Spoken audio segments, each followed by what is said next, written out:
राधे राधे. आज सकाळीच मला एक विषय सुचला.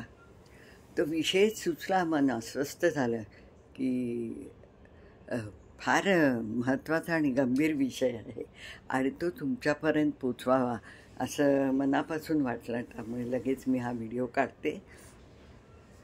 4 दिवसापूर्वी मुंबईला राहत असणार. आता मुंबई म्हटल्यावरच जागेचे भाव किती आहेत हे मी सांगायला नको आहे, तुम्हाला माहिती आहे.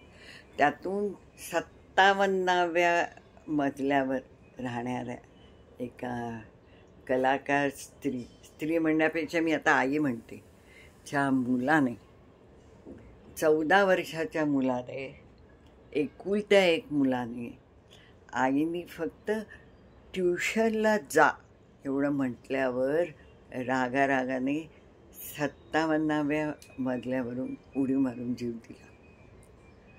असं म्हणतात की फक्त एवढं एकच कारण त्याच्यामुळे त्याला राग आला की ट्युशनला जा. म्हणजे 57व्या मजल्यावर, म्हणजे आकाशाची उंची गाठणाऱ्या त्या बिल्डिंगमधली स्वप्न पण त्या आईने एवढी उंच दाखवली होती का? ती त्याच्या पुढे येस मेरे आका म्हणून तो जादू चिराग झाली होती का? की त्याने काहीतरी म्हणावं आणि हिने हो म्हणावं. त्याला नाही, नको, नाही, नकार हे शब्दच माहिती नव्हते का? मनाविरुद्ध म्हणजे काय ते पण माहिती नव्हतं का? असे अनेक विचार माझ्या मनात आले की इतकं दुबळं मन, इतकं हलकं मन हल्लीच्या मुलांचं झालं आहे. तर म्हणून मला नेहमी वाटतं की जे आत्ता म्हणजे जी तरुण मुलं जर हे ऐकत असतील, त्यांचे भाऊ बहीण असतील,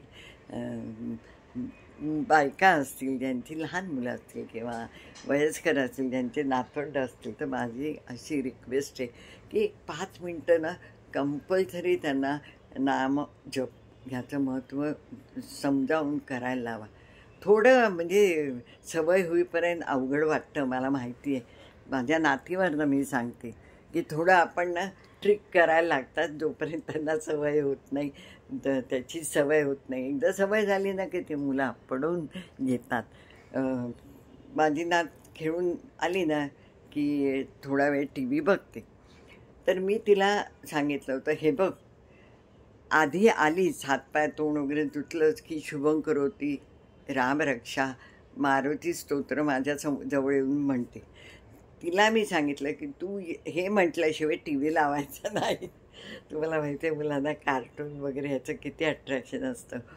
पहिला थोडा त्रास झाला, थोडी तोंडबिंड अशी, कारण हे बघा या गोष्टी वळणच लावायला लागतात, पटकन काही कोणाला आवडत नाही. तेच कार्टून लगेच आवडतात मुलांना. पण आता असं होतं की तिहून येते आणि म्हणते. तिलाच सवय झाली आहे, तिला चैन नाही पडत. एका दिवशी नाही, आजी आपण विसरलो, आता म्हणूया असं म्हणते ती. किंवा रात्री झोपताना कृष्णाय वासुदेवाय हे जे आम्ही म्हणतो, कधीतरी मी समजा झोपली असेल तर मला उठून सांगते, आजी आपल्याला ते 5 वेळा म्हणायचं आहे ना. खूप छान वाटतं. त्यासाठी थोडंसं म्हणजे स्ट्रिक्ट व्हायला लागतं, पण चांगल्यासाठी स्ट्रिक्ट व्हायला काय हरकत आहे हल्ली. आणि हे सगळं ते आत्ता मध्ये काही दिवसापूर्वी एक 10वीतल्या मुलाने 12व्या का 15व्या मजल्यावरनं जीव दिला. का? तर तो एक कुठला तो खेळ आहे, त्याच्यात शेवटची पायरी असते की जीव द्यायचा.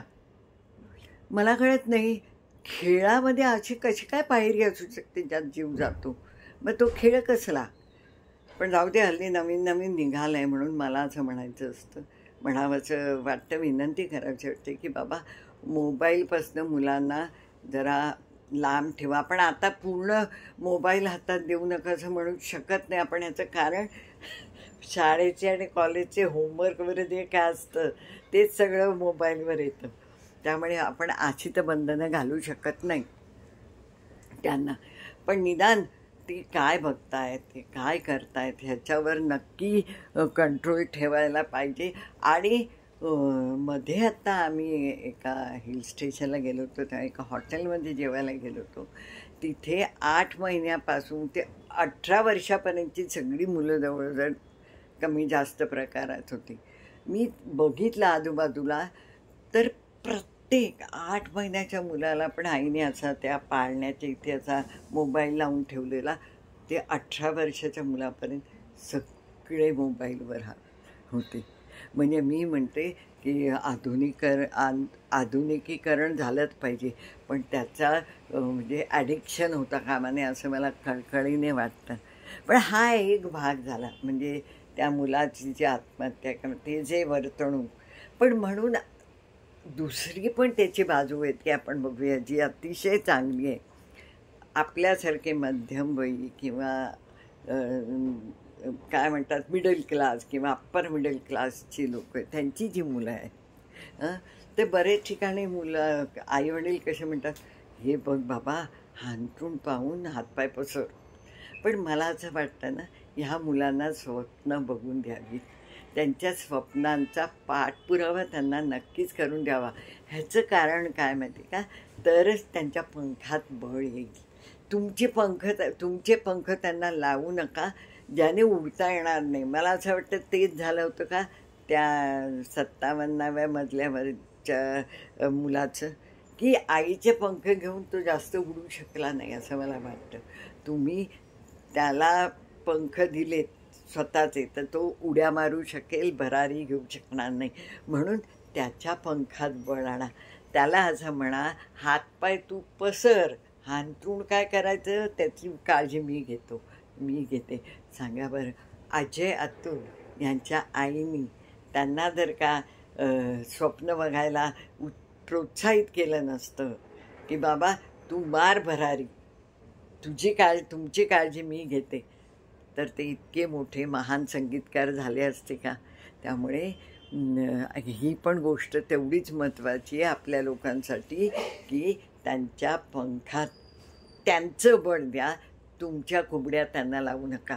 त्याने त्यांना कळेल की मी किती माझे कुवत आहे आणि मी कसा उंच भरारी घेऊ शकतो. कृष्णाचं जे महाभारतातल्या ज्या गोष्टी आहेत त्या मला ना इतक्या रिलेट करते मी आजच्या जगात.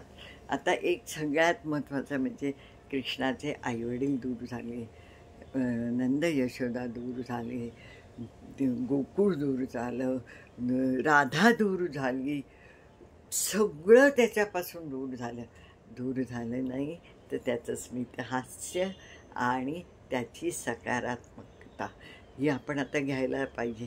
कारण आजूबाजूला जे असंच वातावरण बघितलं की आपल्याला जे म्हणजे उदास होतो तसं न होता आपण चांगल्या मार्गाने कसं जाऊ शकू हे आपल्याला कृष्णाने नेहमीच सांगितलेलं आहे.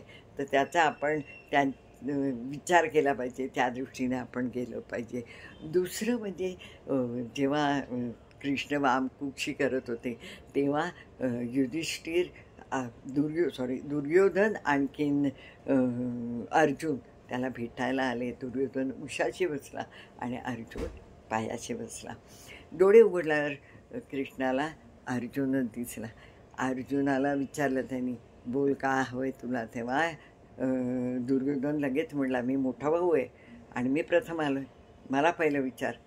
कृष्णाने त्याला विचारलं. त्यांनी सांगितलं, मला सेना हवी आहे, तुम्हाला माहितीच आहे ही गोष्ट. आणि अर्जुनाने सांगितलं, तुझी मला साथ हवी आहे. तर कृष्णाने काय सांगितलं ते महत्त्वाचं आहे. मी सारथी बनेन, मी शस्त्र हातात घेणार नाही, परंतु तुझं कर्म तूच करायचं. म्हणजे मी आपलं देव आहे आपल्या बाजूला, मग चला काही आपण करू शकतो असं ह्या काळात पण चालणार नाही. तुम्ही किती कर्मकांड करा, किती उपास तपास करा, काही करा, तुमची कर्म जर वाईट असतील तर त्या कर्माचीच फळं तुम्हाला मिळणार. चांगली असतील तर नक्कीच चांगली मिळणार. त्यामुळे कित्येक वेळा लोक असं म्हणतात, मी एवढं उपास करतो, एवढे तास मी देवाचं करतो, मग माझ्या वाटेला दुःख का? एक तर प्रारब्ध तर असतंच, पण दुसरं म्हणजे आपण आता काय वागतोय त्या कर्माची फळं ती आपल्याला भोगायलाच लागतात. त्यामुळे हे एक वाक्य मला आवडतं. आणि तिसरं अत्यंत माझ्या आवडीचं म्हणजे कृष्णाने गोवर्धन करंगेवर उचलला, पण बासुरी मात्र दोन्ही हातात घट्ट पकडली. का? करंगळीवर बासुरी उचलणं का अशक्य होतं कृष्णाला?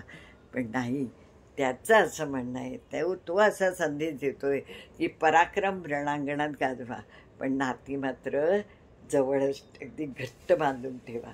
हे त्याचं सांगणार आहे आपल्या आजच्या जगासाठी, पण ते अत्यंत उपयोगाला पडणारं आहे. आणि आता परत त्या विषयावर म्हणते की प्लीज प्लीज आपल्या मुलांना मानसिक शांतीची खूप गरज आहे. आजूबाजूला चांगले वाईट प्रकार घडत आहेत, प्रलोभनं खूप आहेत.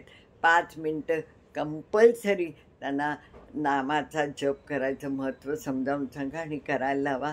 मी सांगते, माझ्या नातीचाच अनुभव मी सांगते. थोडा त्रास होतो, थोडा त्यांना राग येतो, पण एकदा सवय झाली की त्यांना चैन पडत नाही. ते आपणहून करायला लागतात आणि त्यांच्या प्रगतीसाठी, त्यांच्या मनोबलासाठी आणि मनशांतीसाठी ह्याची आजकालच्या दिवसात खूप गरज आहे. राधे राधे.